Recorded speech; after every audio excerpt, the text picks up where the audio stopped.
Container దగ్గరకు వచ్చేసామండి gardening పనులు చేసుకోవడానికి. సో పిల్లలైతే సెంటర్కి వెళ్ళిపోయారు, నేను పవన్ మాత్రమే వచ్చామన్నమాట.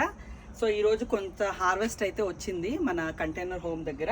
ఏంటంటే మీకు త్వరగా చూపించేస్తా.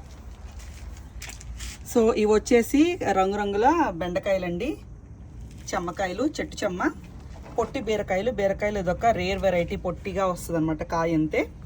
2 రకాల దోసకాయలు వచ్చినాయి. అండ్ ఇది వచ్చేసి red grape tomato, Liberia tomato అంటారు దీన్ని, లేదంటే ఆఫ్రికన్ టోగో అని కూడా అంటారు. ఇది చిన్నది నాటి టొమాటో, ఇది పోలర్ స్ట్రైప్ టొమాటో, ఇవి ఎల్లో గ్రేప్ టొమాటో, ఇవి ఎల్లో పేర్ టొమాటో, ఇది ఎల్లో డ్వార్ఫ్ టొమాటో, ఇది నాటి టొమాటో. ఇవి వచ్చేసి అమితైస్ట్ క్రీమ్ అండి, ఇది ఫారెన్ వెరైటీ. ఇది వచ్చేసి పీచీ కిన్ ఫారెన్ వెరైటీ. ఇది వచ్చేసి స్ట్రాబెర్రీ టొమాటో ఫారెన్ వెరైటీ. ఇది regular normal cherry tomato. And ఇది వచ్చేసి blueberry tomato, again foreign variety. And ఇవి వచ్చేసి నార్మల్ చిల్లీస్, గ్రీన్ చిల్లీస్. ఈ పర్పుల్ కలర్ వచ్చేసి బ్యూనా ములాటా చిల్లీస్, ఇది ఫారెన్ వెరైటీనే. ఇది వచ్చేసి బ్రౌన్ చిల్లీస్ అండి, ఇవి కూడా ఫారెన్ వెరైటీనే అనమాట.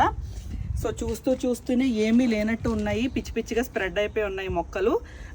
అయినా సరే ఇంత హార్వెస్ట్ వచ్చిందండి. వచ్చినప్పుడల్లా నాకైతే కడుపు నిండిపోతుంది, ఎందుకంటే నాకు కష్టం అండి. ఇవన్నీ ఎక్కడెక్కడి నుంచో విత్తనాలు సేకరించాను. ఇందులో డబ్బు ఉంది, శ్రమ ఉంది, అన్నీ ఉన్నాయి. ఇష్టం ఉంది, ప్రేమ ఉంది, కష్టం ఉంది, అన్నీ ఉన్నాయి అన్నమాట ఈ పనిలో.